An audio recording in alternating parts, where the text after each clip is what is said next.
one was the one last year that was trying to walk back the all-in quote. Anytime he got asked about it, he was like, hey, you know how Jerry is. And so Steven, so he'll tell the truth about the pies?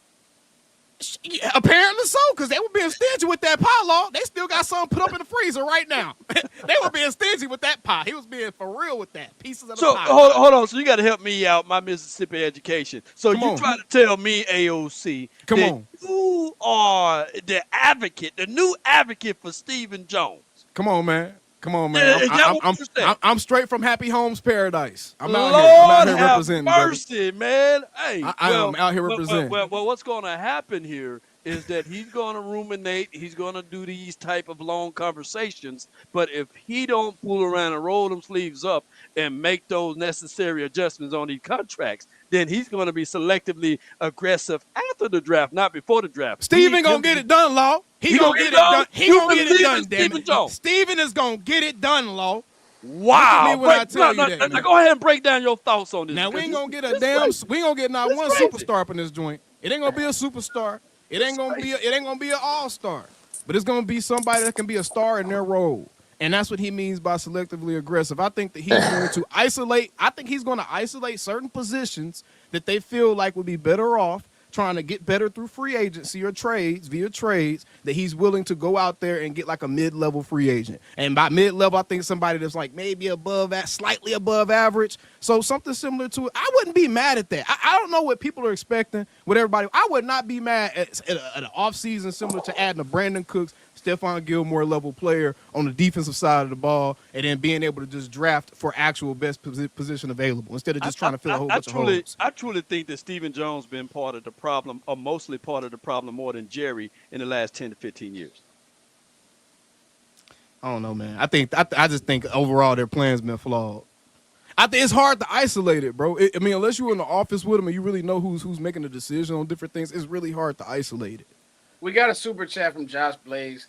Dallas, the only team that thinks it's logical to kick the can down the road long as possible to pay max money, only the individual contracts, but don't believe it's logical from a team aspect. I do believe when the dust settles that they will restructure Dak and CD, and that will open up. I don't know.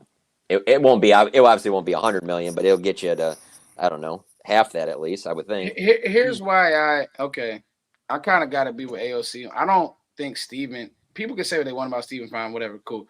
You hate Stephen Jones. And this may be a jab at you, Law, but not really, but kind of. Here's my problem. Damn. The players that we did extend. Overhand hook. Remember we extended Trevon Diggs, right? Trevon Diggs hasn't played in 2 years now. He's not going to play. We don't know when he's going to play. We extended and paid Terrence Steele early. Right. Half the fan base wants to cut him. It goes both ways, man. I hate to say it like that, but it's like, with some of these guys, you pay them. I mean, hell, even giving Zeke that contract. I remember there was people who said, do not pay Zeke. You don't pay a running back. You don't pay a running back. And guess what? You paid a running back. And hey, there's going to be a lot of people that say about the Dak $60 million a year deal. If it's hamstring, it turns into something else. And then for the next 2 or 3 years, he misses like half the season. There's going to be people that say that about that contract too, even though a lot of teams would have done the exact same thing the Cowboys did, where they're like, we have to pay our quarterback. That's why I didn't bring Dak up. You're right. Yeah. But Flister King, here's the thing, though. It was Stephen Jones that said that it was Ezekiel Elliott that was the straw that stirred the drink. So it was Stephen Jones. He was, though. Yeah. Wasn't Zeke? Bro, wasn't prime Zeke with the Cowboys with a running back like prime Zeke? Was he not the straw that stirred the drink? Well, who does it now? Just Dak. Dak is the straw and the milkshake at this point. But at this point, I think Micah stirs the drink, to be honest with you. Man, Micah ain't stirring a damn thing but his mouth. All right. the tongue that stirs. I can make an argument. I can make an argument does his best work. Micah does his best work when the team is already up a couple of scores or he playing against scrub-ass teams, bro. And we can look at the stats. I've been doing deep dives on this the last week or so because I've been standing my ground on this, bro.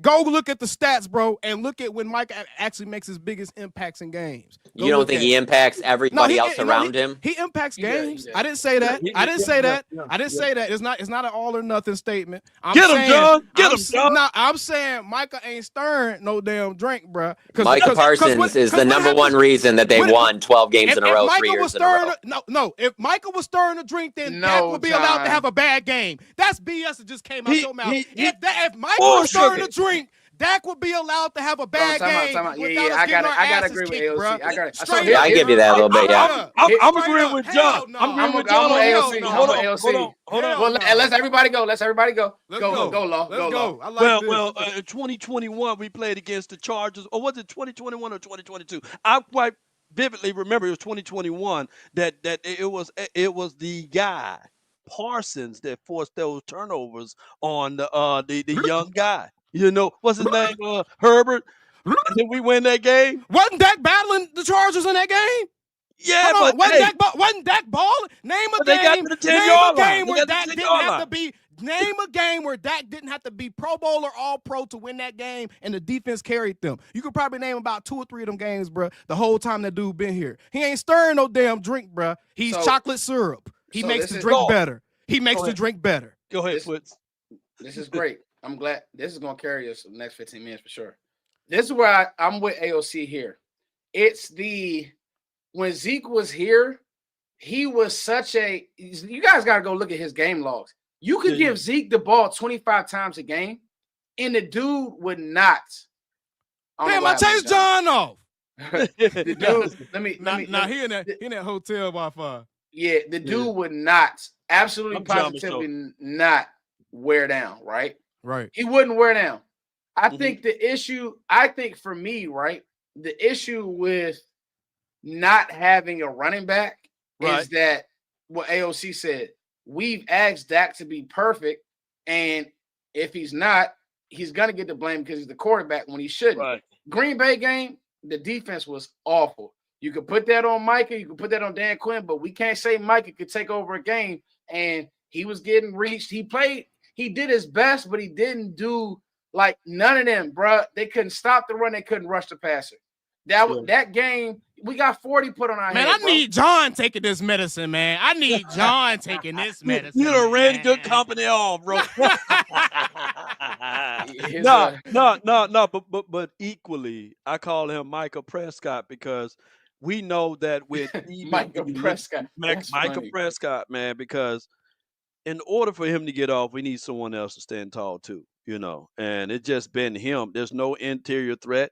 There's no Mozzie getting upfield. There's no, even to a point that Osa disappeared in a few games down the stretch too. So there's no one else that can win their one-on-ones, who can beat double teams or what have you. But it's all Parsons or bust. Trayvon Diggs stood tall, but he got hit with injuries. So I just look at it like this: the same thing, the same reservation that we have with Dak Prescott without run game is the same reservation that we have with Micah Parsons without interior threat, far as somebody that can gobble up 2 double man pressures. You know, that's all I'm saying. That's all I'm saying.